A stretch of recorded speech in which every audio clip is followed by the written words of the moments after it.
News article पढ़ रहा था तो पता चला कि एक सर्वे के मुताबिक लगभग पिछले 10 सालों में 20 लाख इंडियंस अपनी नागरिकता छोड़कर के विदेशों में भाग गए। और मैं सोचने लगा कि क्या रीज़न रहा होगा कि लोग अब इंडिया में और रहना नहीं चाहते।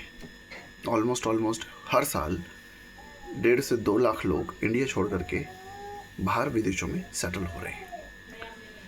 उसके बाद मेरे को अगली जो रील मिली वो मिली कि सुप्रीम कोर्ट ने 100 मीटर से नीचे के जितने भी अरावली श्रृंखला में पहाड़ आते हैं, पहाड़ियाँ आती हैं, छोटे मोटे पठार आते हैं, उनसे अपनी संरक्षण वाली जो पॉलिसी है उसको हटा लिया है। इसका मतलब कि उनको अब संरक्षित नहीं कहा जाएगा और उसके ऊपर गवर्नमेंट जैसे चाहे, मतलब जो भी उसका जैसे करना है, जो करना है वो कर सकते हो। एक गंभीर चिंता का विषय है। इस देश में जो फंडामेंटल पिलर्स हैं, गवर्नमेंट और सुप्रीम कोर्ट, इन दोनों के ऊपर एक प्रश्न चिन्ह उठ रहा है। सुप्रीम कोर्ट ने पीछे भी अभी कुछ टाइम पहले भी एक फैसला सुनाया था जिसका मैंने विरोध किया था कि वो सही नहीं है। निठारी कांड के आरोपी सुरेंद्र कोहली की रिहाई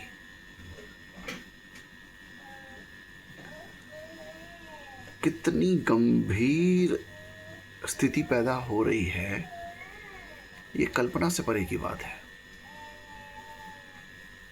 भाई, सुप्रीम कोर्ट के जजेस को ये शायद समझ में नहीं आ रहा, या वो किसी फॉरेन से पढ़ करके आए हैं, क्या करके आए हैं समझ में नहीं आ रहा।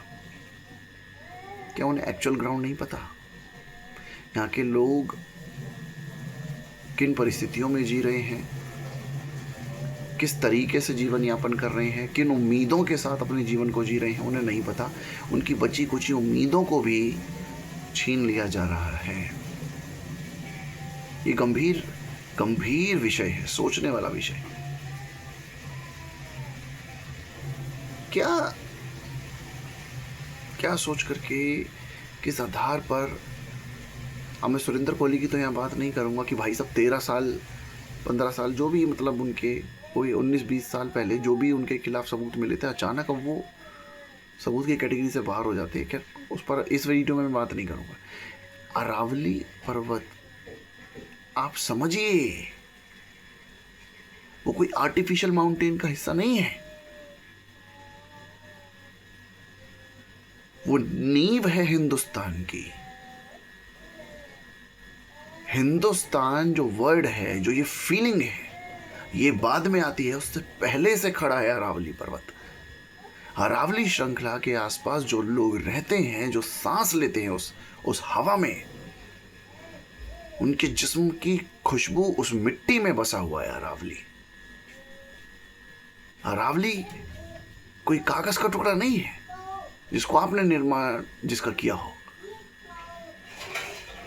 वो एक सभ्यता की निशानी है, चिन्ह है अपने आप में, इस बात का कि आप जिंदा हैं, आप इस वनस्थली का हिस्सा हैं, आप सुरक्षित हैं, आप संरक्षित हैं, वो इस बात का हिस्सा है। आप कौन होते हैं उसको संरक्षण देने वाले और उसका संरक्षण हटाने वाले?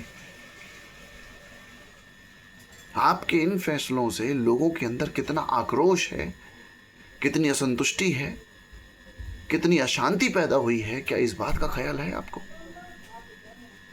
आपको सर्वोच्च न्यायाधीश माना जाता है, सर्वोच्च न्यायालय की उस स्थान पर आपको बिठाया गया है, वो क्वालिफिकेशन आपको दी गई है, तो कुछ जिम्मेदारियां बनती हैं आपकी। वो जिम्मेदारियां कानून के किताबों के पन्नों में मौजूद लूप होल्स या डिटेल में जाकर के अपने फैसलों को तोड़ मरोड़ कर नहीं की जा सकती, लोगों की भावनाओं को ठेस पहुंचा करके नहीं की जा सकती। What you are doing?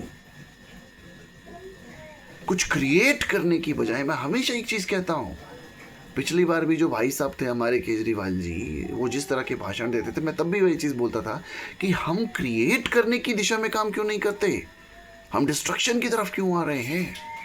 हम हर बार तोड़ने और जो चीजें ऑलरेडी हैं उनको खत्म करने की दिशा में ही क्यों काम करते हैं? हम अपनी सोच में निर्माण क्यों नहीं लेकर के आते? What is the meaning of development? आपको अगर ढेर सारा पैसा चाहिए और आप अपनी किडनी बेच करके अगर पैसा निकाल रहे हो तो क्या उसको डेवलपमेंट मानोगे? What is the development? Development at what cost? The cost of the breath of your future generation.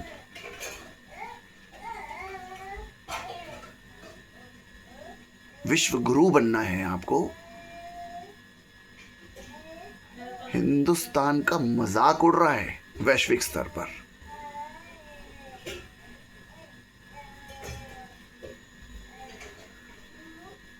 लोगों को पछतावा हो रहा है अपने निर्णय पर, अपने उन निर्णयों पर जो उन्होंने निर्णय लिया वोटिंग के टाइम, इलेक्शन के टाइम. जातियों में बंटना है ना आपको, आप बटिए जातियों में. आज पूरी मानव सभ्यता के ऊपर संकट गहराने लगा है इन तरह की चीज़ों से. एक वो सुरेंद्र कोहली, जबकि इन्वेस्टिगेशन ऑफिसर खुद कह रहा है अपने इंटरव्यू के दौरान कि किस तरह की क्रिमिनल मेंटालिटी का इंसान है वो. उस व्यक्ति को आपने पब्लिक के बीच में छोड़ दिया. वाह, क्या डिसीजन दिया है, वाह. 19-20 साल का इंतजार. तो भाई साहब, ये जो आज आपके दिमाग के अंदर सवाल आ रहे हैं, ये 20 साल पहले क्यों नहीं आए? उस वक्त जोर देना चाहिए था ना आपको. इन्वेस्टिगेशन सही से नहीं हुई, सीबीआई को उस वक्त डांटना चाहिए था ना आपको. 20 साल बाद आप कह रहे हो कि सबूत पर्याप्त नहीं है.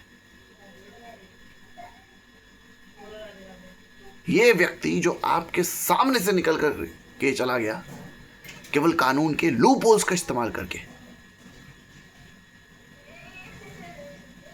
उन 20-25 जो मासूम बच्चे, लड़कियां, जिनको बेरहमी से ना जाने कितने हॉरिफिक एनवायरनमेंट में स्लोली काटा होगा, खाया होगा उनको. जो व्यक्ति खुद कह रहा है, जो इन्वेस्टिगेशन ऑफिसर है, कि इस व्यक्ति को उनकी छोटी छोटी निशानियां देख करके उनका नाम तक याद हो रखा था. बाद में आपने कह दिया कि पर्याप्त सबूत नहीं है, ये तो जानता भी नहीं था, इसको छोड़ दो. मजाक हो रहा है क्या ये?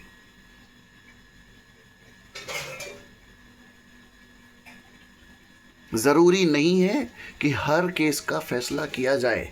आपके बस की नहीं है, आप बोल दीजिए हमें समझ में नहीं आ रहा कि इसका क्या फैसला होगा, पेंडिंग में छोड़ दीजिए उसको. कम से कम ये तो पता होगा कि भविष्य में कोई काबिल व्यक्ति आएगा और फैसला सुनाने की हिम्मत कर सकेगा. लेकिन अपने ऊपर लगने वाले प्रश्न चिन्हों से बचने के लिए आप देश के भविष्य के साथ कैसे खेल सकते हैं? आपको लोग अपना प्रतिनिधि मानते हैं, लोग आपसे आस लगा करके बैठते हैं कि अगर उनके साथ कुछ बुरा होगा तो कोई है जो एक पिता की तरह, एक माता की तरह उनकी देखभाल करेगा, उनकी आवाज़ को सुनेगा. लेकिन यहाँ तो आवाज़ उठाने वालों के ऊपर जुर्माने लगाए जा रहे हैं, लाठियाँ बरसाई जा रही हैं, उनको इस तरीके से इनडायरेक्टली डराया जा रहा है, फोर्स किया जा रहा है कि भविष्य में कभी भी आवाज़ उठाने की गलती ना करें. तब जाकर के मुझे समझ में आया कि क्यों हिंदुस्तान के लोग हिंदुस्तान को छोड़ कर दूसरे देशों में भागने की तैयारी कर रहे हैं.